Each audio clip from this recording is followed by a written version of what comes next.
Hello and welcome back to another video. Today we're going to be covering a very important election, which is going to be the 2020 House race, and this is going to be my October 1st projection as we are closing in on the election. What is going to happen? Okay, now as you can see right now, things aren't looking the best for Republicans. And if we are to mosey on over to the Trump approval rating, we are looking at a 45.5.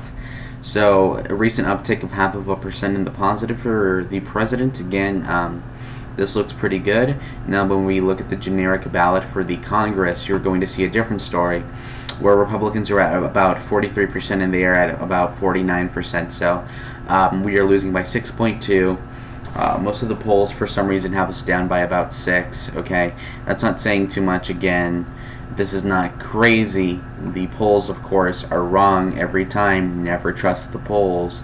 Never trust the polls.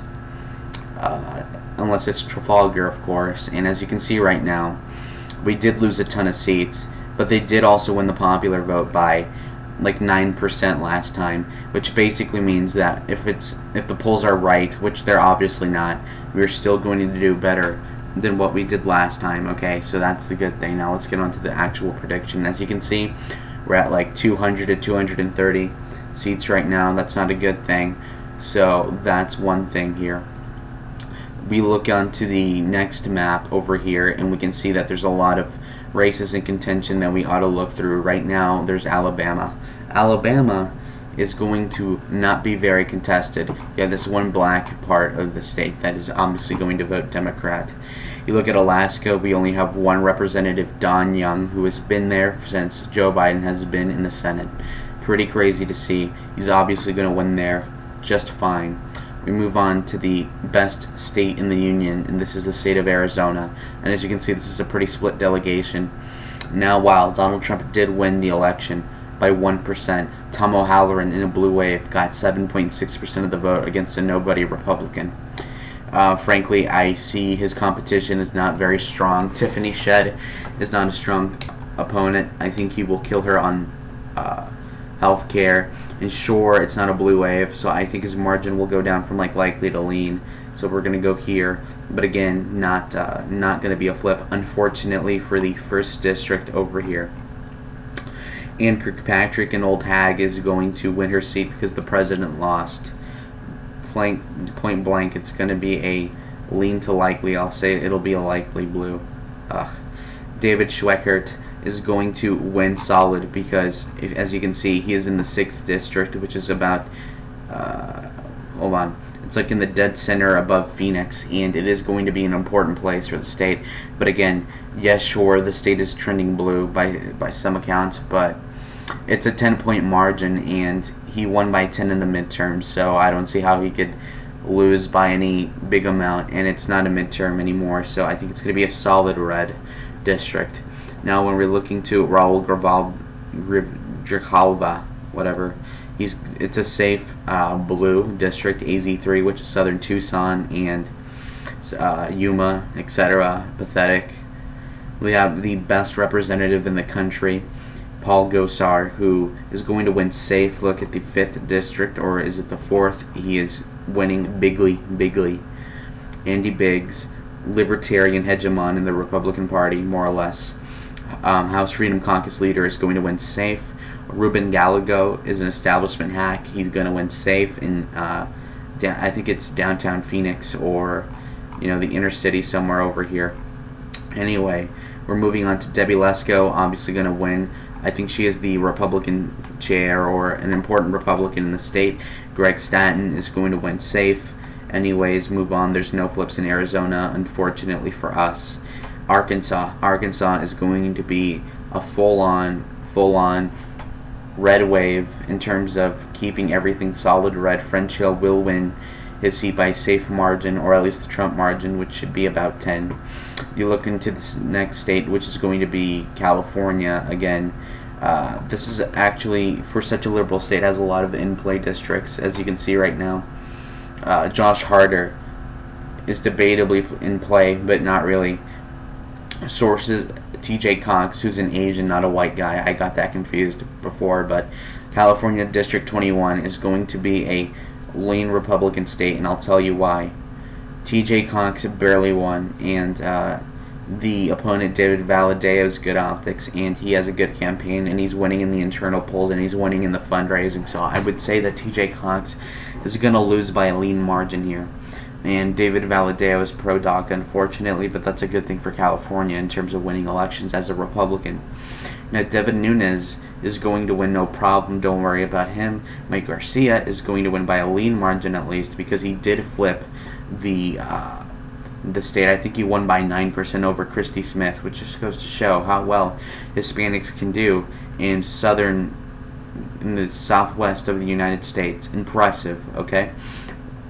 Gil Cisneros is probably going to lose. He's going to win. Frankly, because if you win the House race over the presidential by that margin, I think that it'll whip it back. So what I mean is he'll be carried by Joe Biden to probably a 5% win. Harley Ruda is going to win, even though this margin may be close. Again, an open seat in CA50, I don't even know what that is. And none of these other ones are in play, so don't worry about these at all. Nancy Pelosi is not going to lose. Stop spending money on the black guy that's running against her. It's not going to happen. Scott Tipton is going to win as well. He is in the Colorado 3rd District, the West, which is pretty conservative, which gave Cory Gardner his win in the first wave year by Republicans in a midterm in the 2010s, I guess. I don't know. When we moved back down, none of these are in play because of the Colorado, the Denver metro area being gerrymandered or whatever. You look at Connecticut, is going to be not even close, unfortunately. The closest one is the one occupied by this black woman. Rosa DeLauro is some sort of like transvestite old hag. I don't know. I hope she loses her seat somehow. Delaware, the great state of Delaware, blue as ever. Complete win for this black lady, Lisa Rochester, whatever. Florida, we're moving on. Florida, now this is an important state for the GOP. As you can see, Ross Bano is going to win. Vern Buchanan's going to win. Brian Mast. Debbie Murcaso-Powell is an important person whose seat may flip, but probably not. Look at how the presidential turnout went out for her. So I'm going to say it's going to be at least a lean for her, unfortunately. Donna Shalala, who cares? And if nobody here is even close, Matt Gaetz is a safe seat. Don't worry about this. Charlie Crist is going to win bigly. Don't worry about it. We're looking on to the state of Georgia again. Now, Georgia has an important race, and this is going to be in particular with Rob Woodall. Rob Woodall barely won his House race in 2018, but that was in a wave year for the Blues. And sure, Georgia may trend, especially outside of Atlanta, blue by a little bit, but that's not going to be enough to go over the probable 4-point margin for Trump, which is going to be almost verbatim what Rob Woodall gets. So I think it'll be lean blue. Lean red. I'm sorry. Lucy McBath. Now, if the president slightly won this and she barely won by 1% in a wave year, I think it'll lean towards Trump, and it'll be a flip.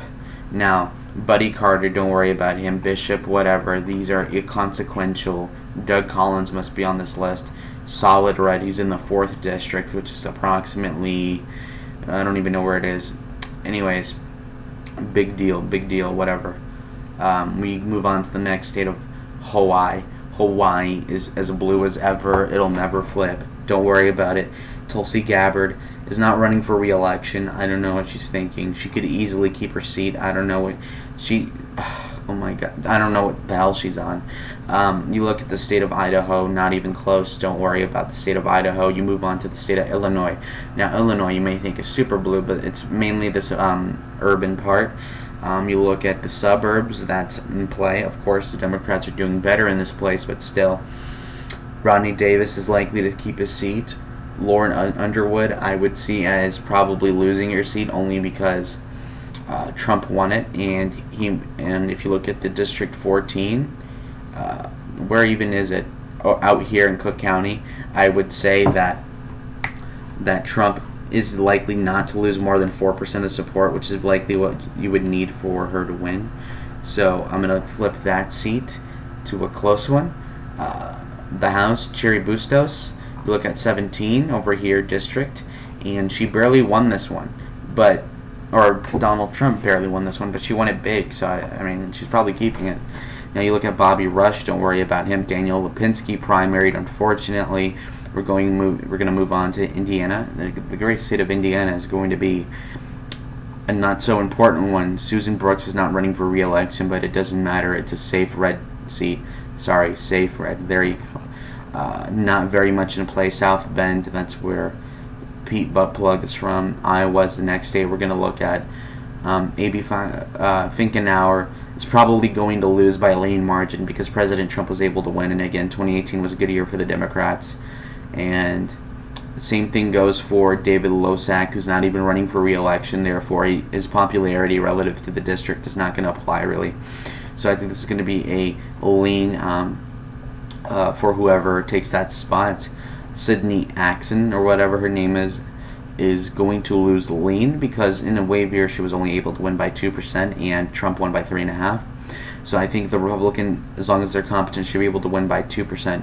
Steve King, who is at least in a safe district in terms of the president, is frankly playing himself, and he's bad optics. But that I think his name is Randy Feenstra, is going to win safe because of the Trump coattails. Now, when you look at the state of Kansas, Kansas is unfortunately going to be.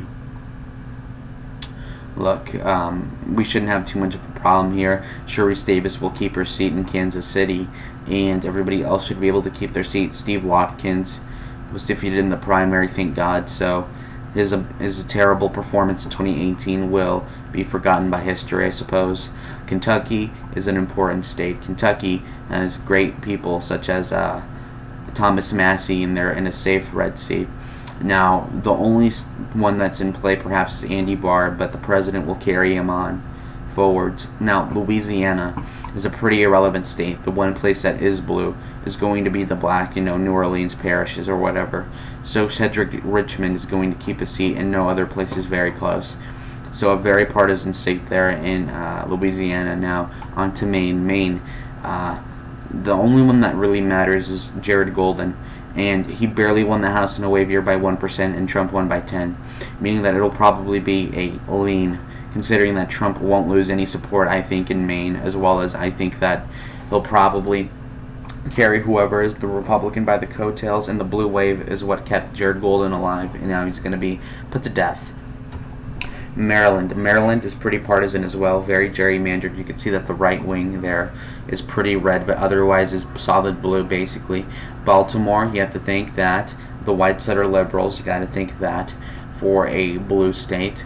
Steny Hoyer, another important person in the Congress, is there to stay, unfortunately. We are going to keep Andrew Harris as the one GOP member. Unfortunately, we are now onto the super left state of Massachusetts, which is pure blue. Richard Neal, I think, won his primary, so that's the only thing that ends up mattering here.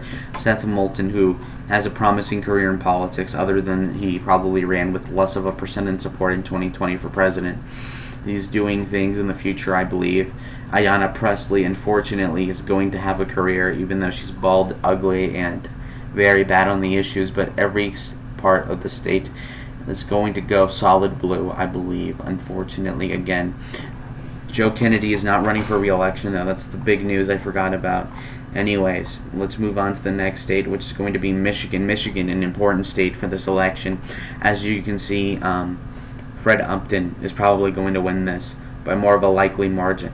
Okay, he still won the House by almost 5% in a wave year. Justin Amash's seat is going for Peter Meyer, who is the nominee for the Republicans, as I recollect. I think he's good optics, and I think he'll probably win by a safe margin. Jack Bergman, who cares? Anyways, this is going to be the only relevant part. Alyssa Slotkin, from what I've heard from the ground, I know a guy, and I've been told that she's unfortunately going to keep her seat. I guess it's going to be a tilt blue. And Haley Stevens, I think, unfortunately, will have to keep her seat. I have not heard positive things from Michiganders, so we're not going to see a flip, other than the Libertarians will lose a seat, of course. Thank God. Minnesota. This is an important state that's going to trend red in the future. Jim Hagedorn should win likely because of the president. Angela Craig, I don't know about her. She is in the 2nd district. The 2nd district, which is going to, I believe, trend red, as the rest of the state will. So that means that she'll probably barely lose, but I'm very unsure about this. Colin Pearson, who got absolutely crushed in the presidential vote in his district, barely hung on to power on a blue wave year, basically. So I think it'll, at the very least, be likely red. He's going to get out. Unfortunately for the Democrats, they are going to lose a 30-year incumbent. Otherwise, we are okay. Ilhan Omar, unfortunately, will keep her spot as the worst congressman from the state of Minnesota. Mississippi is the next state. Pretty irrelevant. Nothing is close. The black part, the 2nd district, is going to stay blue. Missouri has one important one, as I can recollect. And Wagner is probably going to win by a likely to safe margin, so don't worry about that. Cori Bush, I think, won here, and that's the only thing that matters. From the state of Missouri, or maybe it was another state, but anyways, so let's move on to Montana. Montana has only one, and it's going to be Greg Gianforte.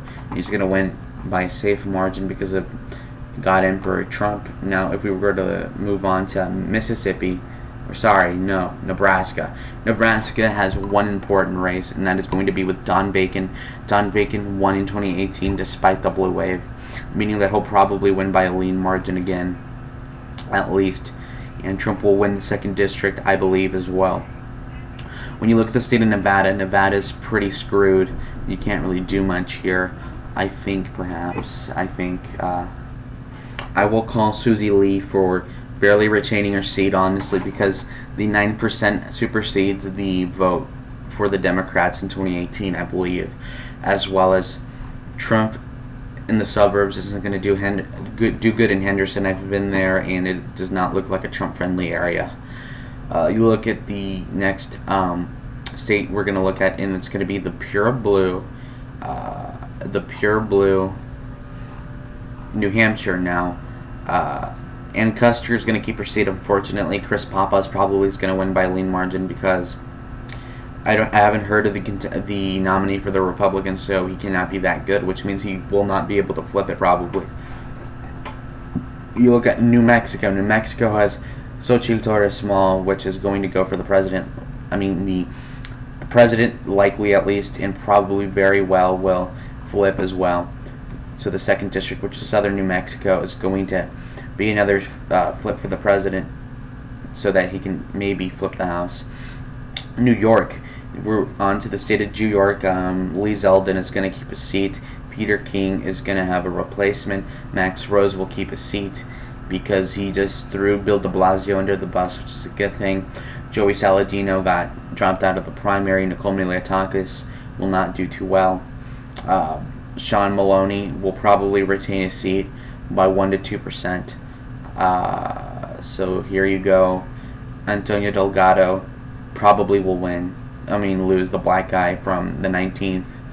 Frankly, I think that this is the case because he's all the way away from the city, and it's not demographically to his advantage. And I also think that the blue wave should have given him a 5-point win if he were going to win re-election this time, but clearly that won't happen.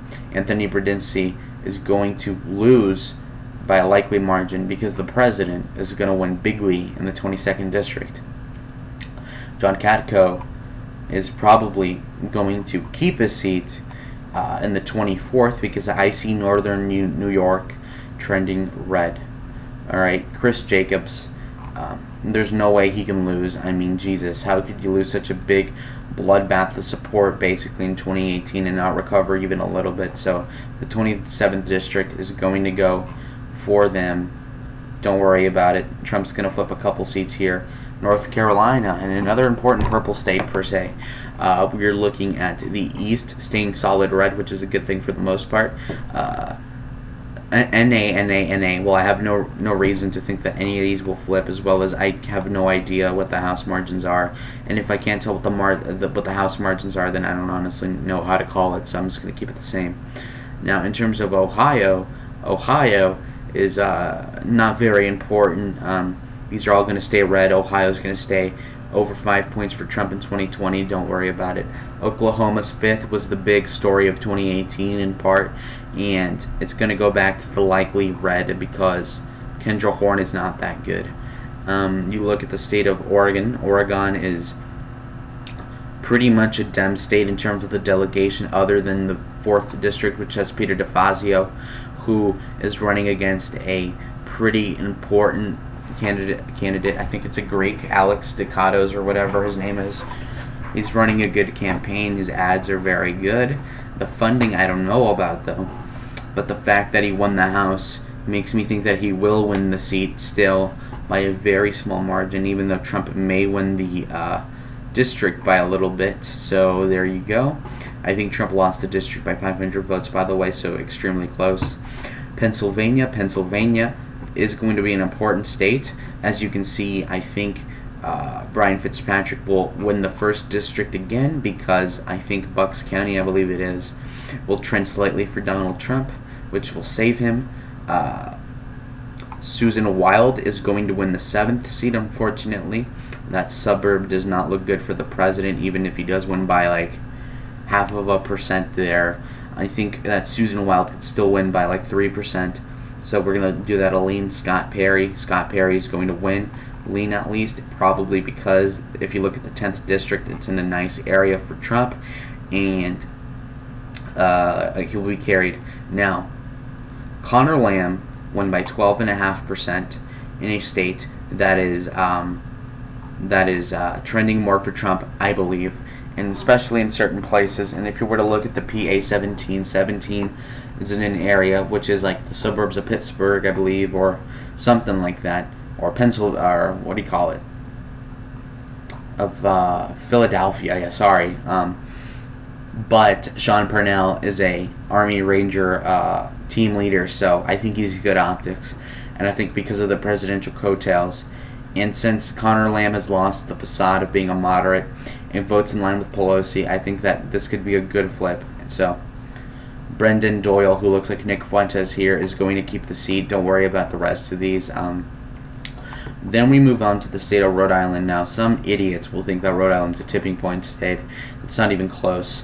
No district out of the 2 will be even within 4 points. Don't worry about this. South Carolina, the one flip I do see is for Alternative Universe Dan Crenshaw, who kept his eyes. I think he will lose this by a lean to likely margin because of the presidential total. So he got lucky in that midterm. You look at the next one, which is South Dakota. South Dakota is irrelevant, basically. There's only one seat. Dusty Johnson won by over 24% in a midterm. Don't worry about that one. Tennessee's largely irrelevant. The place is completely safe for this Steve Cohen guy. Don't worry. No flips here. Texas is in another important state which will make or break the GOP. And as you can see, Daniel Crenshaw, unfortunately, is going to win a seat. Let's look. Lizzie Fletcher, who is reviled, I've heard, in her district in the 7th congressional district of Texas, which is approximately in this area. I think that, from what I've heard, that Trump is probably going to lose this area again because of the trends, and I think that she will barely win the district overall by like less than 3. Continuing on, I think the other flip is probably going to be Will Hurd. Now, Will Hurd was a moderate rhino, pro-DACA, pro-amnesty. Unfortunately, it's a very Hispanic district. You're going to need an Hispanic to win this, okay? And I don't know if you can do this. You look at the history, and who is the nominee now? I don't even know. And it's extremely important that we can tell who is going to win this, because this will make or break the House, okay? Who's the nominee now? We're going to look. And I think it was Tony Gonzalez, but I don't know for sure. We look at the Ballotopedia, and you can see right now who's going to be the nominee, and right now it's going to be Gonzalez, right? So, Tony Gonzalez endorsed by Governor Abbott. Tony Gonzalez is probably going to be able to keep the seat because he's an Hispanic, not a mulatto like Will Hurd is. So we're going to keep this Kenny Merchant is going to keep a seat. I think, whoever's going to take a spot. Other than that, Colin Allred, the black guy from the 32nd District, which is going to be probably trending blue by any margin. And this is what we're going to be looking at. Where were the toss-ups? Sorry. Yeah, these are going to go red. Sorry. Let me fill these out first. Okay, these are all filled in, right? Yeah, so we do pick up, I think, 1 or 2 seats here. Then when we look at the state of Utah, we have a promising black guy. What's his name? Burgess Owens. Ben McAdams is going to lose. He barely won in the House to begin with in the 2018 midterms. So we're going to make the delegation to Utah pure red. Vermont is going to stay as blue as ever, to the sorrow of Sticks, Hex, and Hammer 666. But do not fret, because we have more places to flip. Elaine Luria, who barely won in 2018, is probably going to lose to Scott Taylor by a very small margin, by like 0.5% or something, in Virginia's 2nd District, which is located approximately over here in the Virginia Beach area. When we look at Denver Riggleman, he's going to get defeated in the primary, of course, but whoever takes his spot is going to win. Abigail Spanberger, who her district voted 6.5% for Trump, and barely reelected her in the wave year, and especially in Virginia, a very good year for the Democrats, by less than 2%, I think are going to vote her out by a lean margin by whoever's running in that district. I forgot who it is. Otherwise, we don't have to worry about these other districts. As you can see, we're pretty much tied now. We look at the state of Washington. Washington's not very consequential in this election. All these look about the right amount. Unfortunately, there's one. If we did better in the suburbs, we could maybe flip the 8th, but that's not going to happen, I believe, unfortunately. But West Virginia is a solid red delegation. That's another good sign for the Republicans, I guess. Wisconsin is in another important state for the House a little bit. Ron Kind, who won by 19.3%. Is not being looked at to lose. Unfortunately, the one place that is actually competitive here is the 3rd District, which constitutes Western Pennsylvania. I don't see how he could win by 19% and then crumble by 20% in the other direction. I just don't see it happening, unfortunately. I think he will lose a lot of support, but still not enough. Wyoming, Liz Cheney, the cancer of the Republican Party, will keep her spot, unfortunately. Now that we're out of states, we will look at the full map again, and there you go. That is literally it. It's tied. Guys, I swear to God, I did not plan this. Jesus Christ. Anyways, that's what it is. It is what it is. We have a lot of flips for the Republicans, and it's a tie. What would happen in a tie? Likely the Republican delegation is more together than the leftist coalition in the House, meaning that we would probably have a Kevin McCarthy speakership over a Pelosi one. Yeah, so that is what it is. Hopefully we do actually flip the House. I don't think we will, though. And it's truly unfortunate what happened here. Anyways, guys, thank you for watching. Do you agree? Will we flip the House? Will we not? I don't think we will. Oh crap. Hold on. Jeff Van Drew. That's going to be a Republican seat. Sorry. Whoops. Oh, we do win the House. Okay, never mind. There you go. So it's going to be almost split down the middle, but Jeff Van Drew will pull it together. Of course, he's switching parties. He's a moderate. He's going to be able to win the suburbs. I think that is the 3rd District, right? Or the 7th? The 2nd. Okay. Well, anyways, guys, it's a bare minimum win for the Republicans. A little bit of a stretch. I say we will make up seats. I promise you that we're going to make up seats unless Trump loses bigly. Anyways, guys, thank you for watching. Goodbye.